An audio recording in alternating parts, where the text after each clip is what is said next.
All right. So hello, secret code name 𝐬𝐞𝐫𝐿. Hi, Gwen. It's interesting because I got the secret code name from Spirit, the way Spirit gave it to me. It showed me an eagle eye, right? And that eagle eye perspective, being able to see a cherry. And so 𝐬𝐞𝐫𝐿 ended up being the secret code name, which immediately pings you to Save Tonight, right? The song that they're most known for. But if you YouTube search them and find yourself drawn to any one of their songs, give it a listen, because there might be something unique in message for you specifically if you were drawn to this reading. All right. In the meantime, we are going to get right into your message. We're using the before tarot and the after tarot to get some insight into what is going on pre-eclipse and post-eclipse, right? What does your pre-eclipse look like, and what does your energy manifestation world look like post-eclipse? And then we're going to get into the Kali Oracle as guidance to help you understand why, so that whatever your divine feminine energy realigns for you, that you don't find yourself in misalignment again, having to repeat this big shift, right? So what is going on, Spirit? Please, insight for 𝐬𝐞𝐫𝐿, those who are drawn to the message. What does their pre-eclipse energy look like? What does the pre-eclipse energy look like? We've got the Death card, the Five of Swords, the Ace of Pentacles. What else? The Ace of Swords,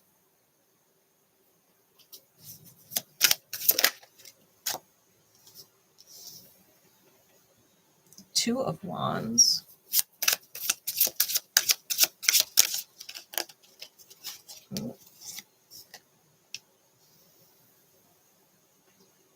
and the Six of Swords. I also had quite a few cards just flip themselves up in the deck. Give me a second, I'll get them all out here. We've got the Queen of Pentacles with the Six of Pentacles and the King of Wands. Okay. Bottom of the deck is the Page of Wands. Top of the deck is the Six of Cups. All right. So pre-eclipse. You and sacred soulmates, I feel, and you may have, you may be drawn to ancient Egypt because the two structures here on the card, they have Egyptian hieroglyphs on them. Okay. Obviously the pyramids are in the background too, so you may just have resonations to ancient Egypt. And it feels like tombstones. So, you know, you may be going into your ancient past for guidance, right? No different than sometimes people will go to the tombstones of their passed away, you know, ancestors in order to feel close to them and their energy to give them, to gain guidance, right? If they were there with them, what would they say? You know, I feel like you're digging into your ancient past as you kind of reinvent yourself with the Page of Wands, especially if you've been working diligently with a sacred soulmate, right? Someone who's been connected to you from past lives. Now, I think with the Death card here, and again with this tombstone graveyard energy, I feel like with whatever transpired, whatever shifted, right? Because that's a major ending, major transformation of the reality. There's all these souls, right? These little blue sprites of souls around in the graveyard. All these energies from the past. So death is aware that just because the body dies doesn't mean the soul does, right? Energy is neither created nor destroyed. It's just transformed. The death card is aware of this wisdom. And I think that going through the transformation, there was a lot of arguing, right? And some people took off and didn't want any part of it, and some people continued to battle. And I think that you chose to be one of those people who escaped the battle, right? That maybe you and your sacred soulmate, right, were the two people actually in the background running away while the other three are left fighting amongst themselves.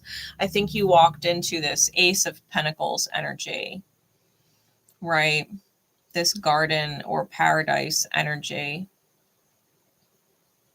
That you have the blessing of your ancestors, right, to move forward. It's not just the divine presenting it to you. The divine is actually getting it from somewhere else. It's coming in so that the divine can give it to you. I think it's being gifted from your ancestors.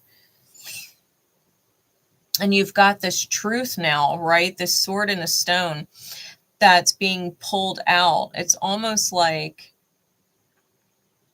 because the previous wielder of the sword passed away, you are the rightful heir to the knowledge, right? And I think you have come into some kind of knowledge. And I think that you're aware that your inner child has come out to play, and yet you're very well aware of the dangers of the world, right? Through the adult lens that has dealt with trauma and pain, right? The inner child is full of trust and faith blindly, but the adult self dealing with people in the world knows that some people can't be trusted, and you can't have faith blindly in all situations. There has to be some kind of reason to believe, because blind faith can cause pain, right? When we trust the wrong people, or people that we're supposed to love, that are supposed to love us, that fall through, right? And I think that you've moved forward. I think that you and your sacred soulmate have moved forward.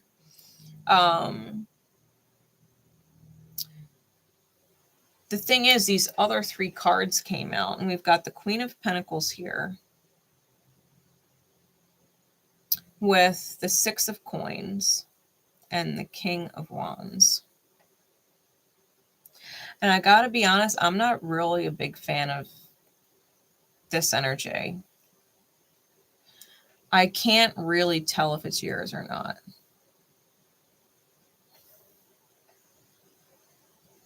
Because this energy with the King of Wands is self-motivated.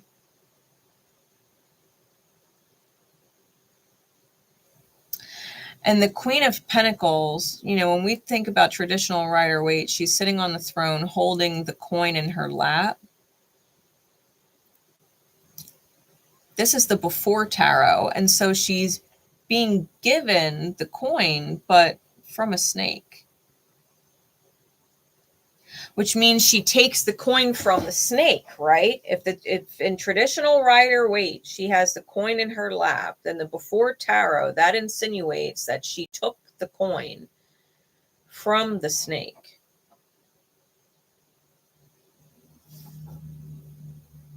Like this promise that money is power, money is control, or money can buy her happiness. Right? Because the queen is feminine. She desires to receive certain things, to receive certain feelings.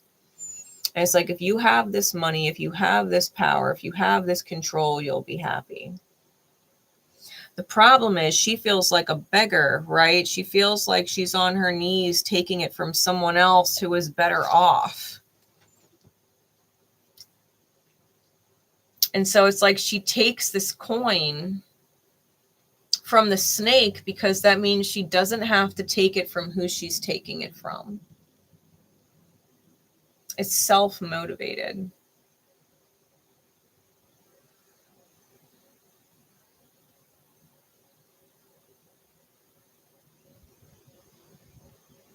Like I said, I don't know if it's your energy or not.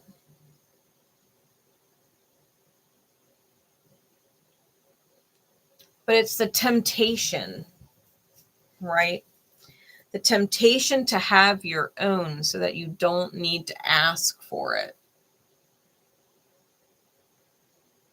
It's about control.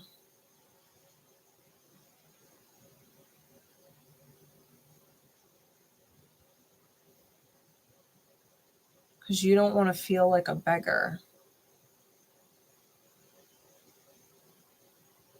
Or whoever this is, right?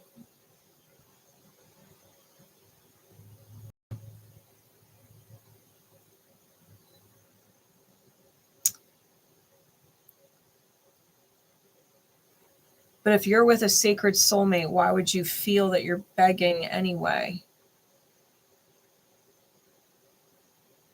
Like if you're aligned, if you're aligned with a sacred soulmate and you've escaped confrontation and you've started this new beginning and you have this ancient truth, right? If you've been passed down the wisdom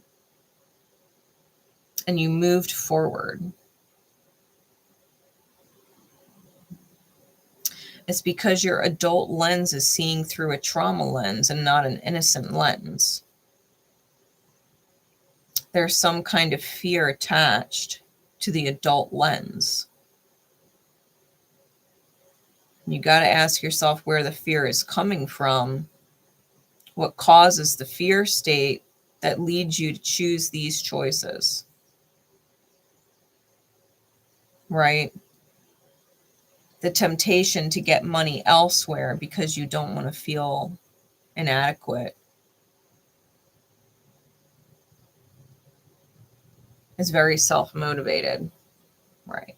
This is where you're going. This is where your energy is going into the eclipse. So where are you post-eclipse? Where is the energy post-eclipse?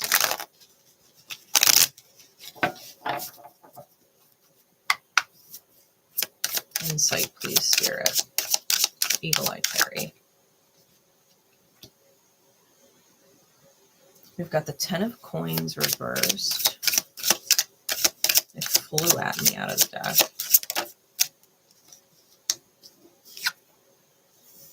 The Ace of Wands.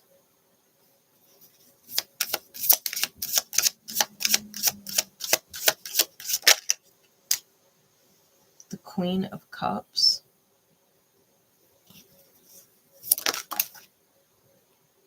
The Two of Cups.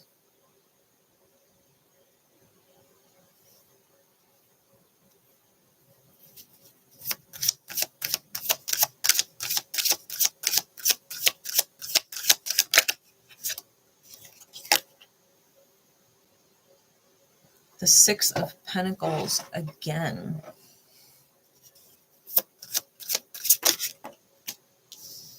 And the Six of Wands. Bottom of the deck is the Eight of Swords. Top of the deck is the Queen of Pentacles. Seeing her reflection now in the coin. This is the After Tarot. She's looking at her reflection in the coin.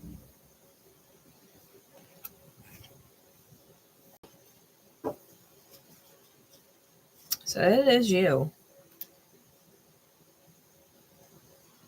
It is you. It's not someone else. Your reflection is in the coin. It's you.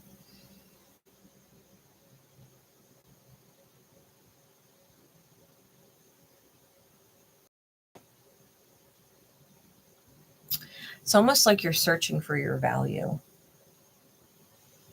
right? If you're looking for your reflection in the coin holds value.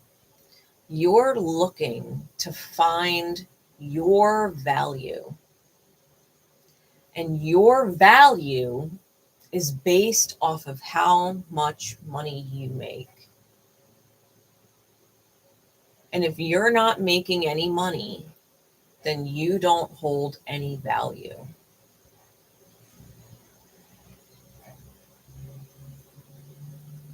And that is a mental prison. That is a mental prison with the 8 of Swords on the bottom. Having your value as a soul, as a person, tied to how much money you make.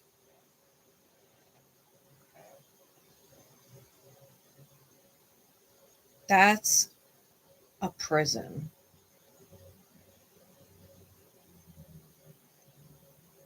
And a certain masculine energy, including your own mind and or your sacred soulmate, is trying to cut you out of that prison.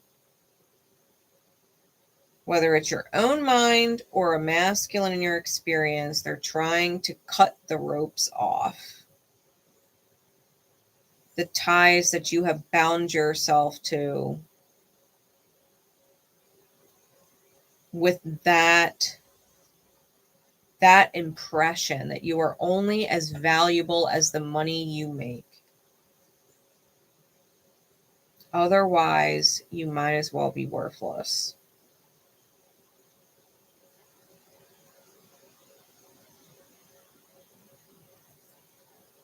The 10 of coins in the reverse is a loss of money or a loss of income. It's some loss around the home. Or some kind of monetary reset.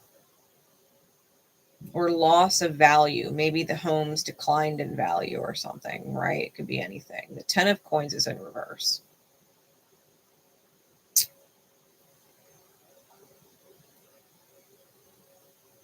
But losing it, losing the monetary energy, could be a job too.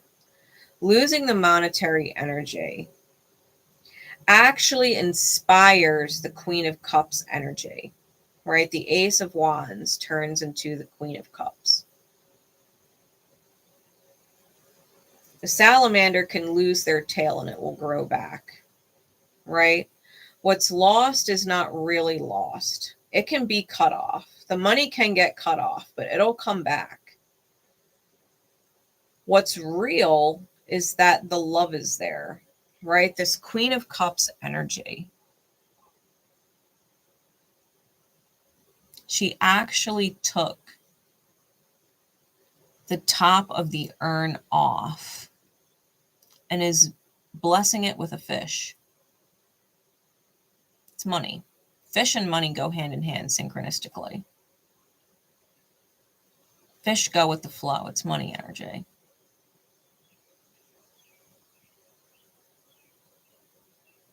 And she's offering it to the ancestor, right? Or whoever passed away.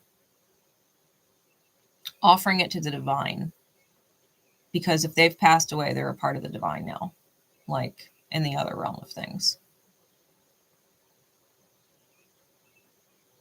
She's offering it over. And finding love with the soulmate there. The actual embrace of it all. That's the deep, heartfelt hug. We even got the white cat down here. As a reminder, like the love is present.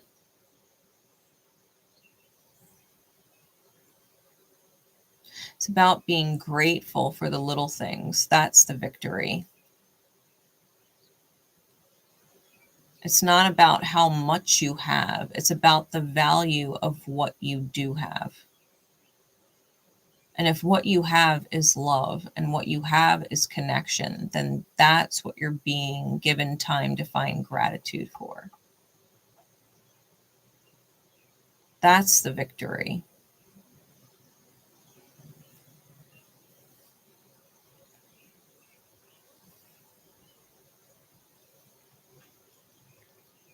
So if there is some kind of big financial hit,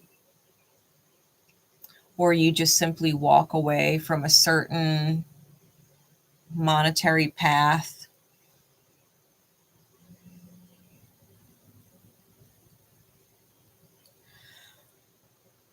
it's because you're being drawn back to the sacredness of love.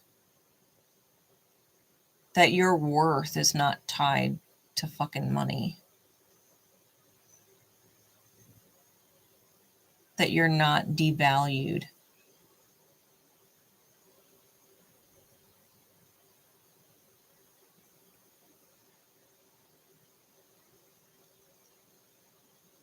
When you win in heart, everybody wins.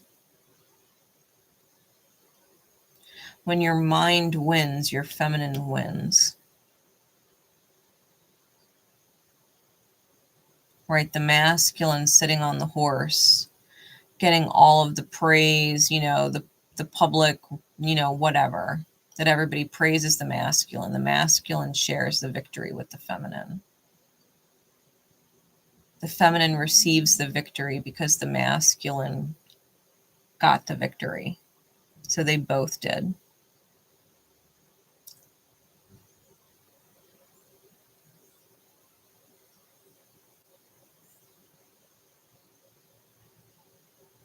You're not begging. You'll always get whatever it is that you need. Ask and you shall receive. You don't have to feel like you're begging, and make your own so that you don't feel like you're begging. That's what's being rewritten with all of this.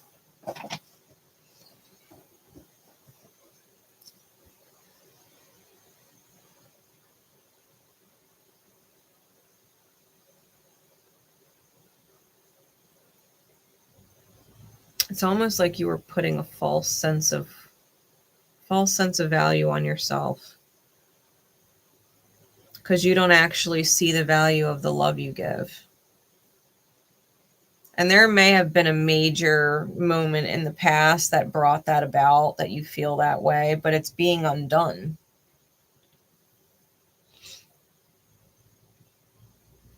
You're not a beggar to a partner who loves you and would gladly give you whatever it is you need.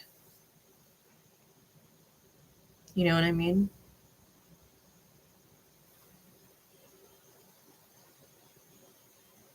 Let's get some guidance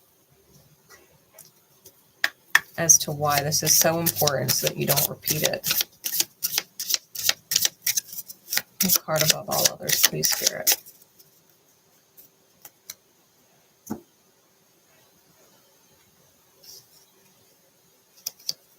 Artha of Kali.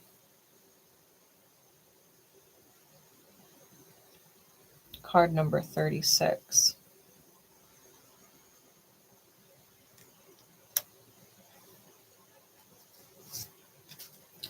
Let's read for you.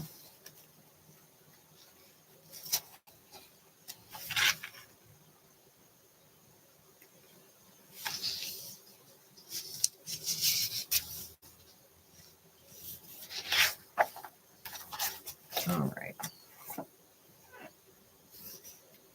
Artha of Kali.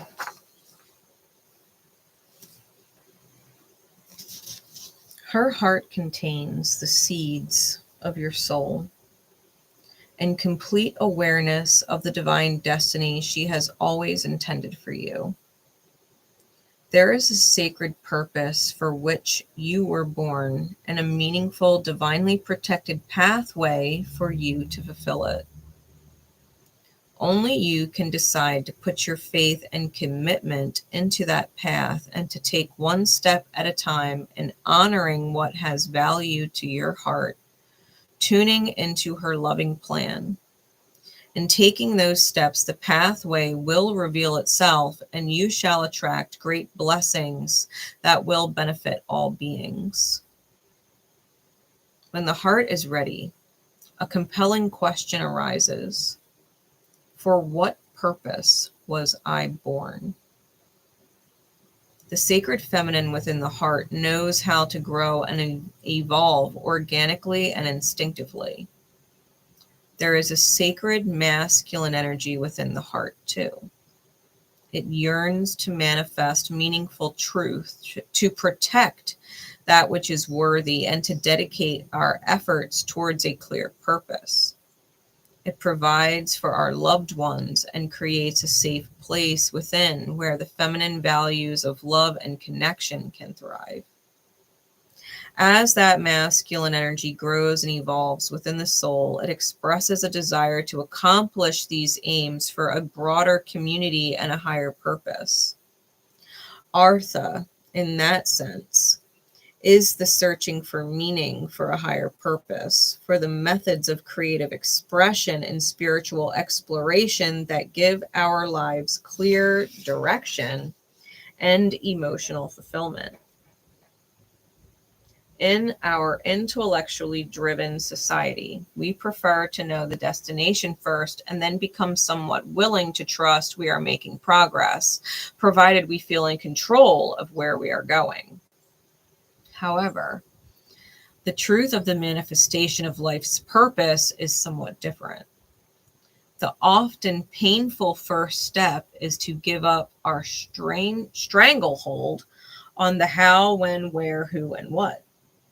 Only then can we drop into an instinctive, more intuitive way, which is guided from the feminine wisdom within. Then we will truly be making spiritual progress toward manifestation and fulfillment on every level. At these times, the rational mind is struck by the notion that it has no idea what, if anything, is happening. This is when the inner masculine needs to trust the inner feminine. There may be some healing work required for that trust to be generated.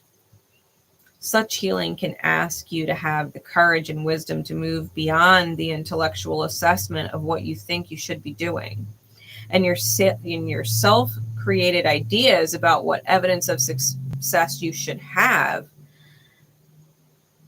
It should have manifested by now, right? This idea that it should have manifested by now. You will need to shift from assessing your self-healing journey. You will need to shift from assessing your self-healing journey. You will be asked to allow yourself to grow into the path you are seeking. The acorn doesn't appear much like an oak tree, but it knows how to become one. You will have to trust in the innate intelligence of your own healing process and soul knowing. Only then can you be sure you will not miss your purpose, nor attempt to climb mountains not meant for you, and that cannot bring you benefit, happiness, or peace. Artha, however, is not only about purpose. It is also about the capacity to accomplish our tasks and the means necessary to do so. The universe provides all such means, from emotional learning to financial support. To be able to relax and receive such generous grace, we must be on our authentic path and may also need to resolve painful experiences that have taught us to distrust. Many people have a complex set of beliefs about emotional and material support. These are largely inherited, often not particularly functional, and yet adopted without reflection. We can struggle to realize that we can choose whether to hold on to those beliefs or let them go in favor of a different, perhaps more generous, kind, and favorable viewpoint. The Oracle asks you to consider that your belief systems are not a reflection of an inviolable reality, but an expression of the best way you could deal with your past. You owe no allegiance to a belief system. It either supports you or it does not. To allow yourself to be supported brings benefit to all beings. Give yourself permission to do the inner work necessary to open your mind to a more beautiful belief system. As Kali is rebirthing energy, it is time to dispense with the past, especially if there have been wounds around lack of security. The oracle guides you to open your heart and mind to the reality of the material means necessary for your continued development being provided. Even if you've struggled in the past, Artha of Kali brings assurance that you are capable of genuine material and spiritual prosperity. You can manifest that which has real meaning to your heart. You are forging your own authentic path. That will bring you fulfillment on all levels and bring positive spiritual repercussions for all beings too. If you've reached a block or a dead end on the path, trust that you have the strength to overcome it. It may not be through attempting to force something to happen in the material world, so much as working on reframing your beliefs and approach so that they are in complete alignment with your inner values. That takes incredible strength and trust in yourself. Going through that process creates spiritual integrity and alignment. Even the greatest willpower to quote unquote make things happen will fall short of what is necessary to manifest your most beautiful sacred fulfillment without such inner spiritual integrity. Trust that the process of your sacred success is being fulfilled through every challenge and blessing. You know, I think all this time or energy that you spend or have spent trying to manifest your own money, your own material, whatever, is actually taking away from what would create greater wealth for you in the long run. Like maybe you have to let it go and lean into your partner and be grateful and receive what you need just a little bit longer so that you both can receive the victory. Right? It kind of like reminds me of the person who spends all this time writing book reviews when really they should be writing their own book, because what they have to write about is worth reading about. But they don't believe in their own ability to write or that anybody would care what they've written. And so they review the books of others. And reviewing books, yeah, you can make money doing it. But what if you had a #1 bestseller that turned into a movie? The writer has much more potential to make wealth happen than the person who does the reviews. So maybe you're not spending all your time making money here and there doing reviews, and you're giving that up. And you need to ask for a little bit longer. But the victory is that you both win. Right? It's enough wealth to set you both free, kind of thing. So do with that what you will. I think that you've inherited the sword and the stone, that it's your time, that your ancestors are working with the divine to give you opportunities moving forward. And if your ability to earn is tied to your worth, then you really got to remember it's the other way around. It's the other way around. How much you earn doesn't make you valuable. How valuable you believe yourself to be determines how much you earn. It is the other way around, right? So I have faith that this message will reach you in divine time. and serve you in the highest the way it's meant to when you receive it. My love and support is with you always. Until next time, take care.